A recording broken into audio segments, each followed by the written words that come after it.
চশমা museum, a house of world class, জলট্যাক মোড়, বহরমপুর মডার্ন হোটেলের সামনে।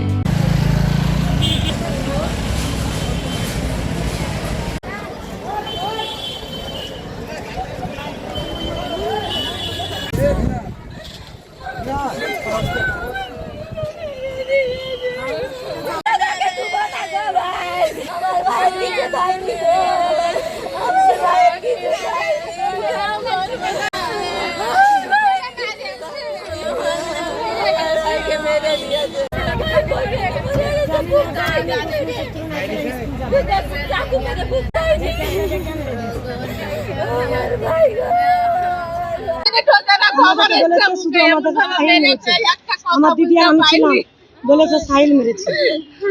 হ্যাঁ, ওরা যারা মেরেছে তারা 3 জন ছিল, কিন্তু ওদের মধ্যে সাহিল মেরেছে। কোথায় বাড়ি আপনাদের? আমাদের বাড়ি কর্ণসুবর্ণ মাঝিরা গ্রামের নাম। না, কোনো শত্রু নেই, আমাদের বাচ্চা ছেলে, কোনো শত্রু নেই। বন্ধু বলেছে হাই ঘুরে আসি, দেখে গিয়েছে, ওরা দাঁড়িয়েছিল, যার সঙ্গে মেরেছে। সেটা বলতে পারবো না, এখন সাহিলকে ধরে ও শাস্তি চাই, তারপরে জানতে পারবো কেন মেরেছে। ডায়েরি আমরা জানি না, যে ছিল সঙ্গে তাকে নিয়ে আমাদের ওখানে ক্যাম্পের পুলিশ নিয়ে গিয়েছে, চাকু দিয়ে মেরেছে। আপনার নাম? পারবিনা খাতুন। ওটা আমার ফারহাদ বাদশা।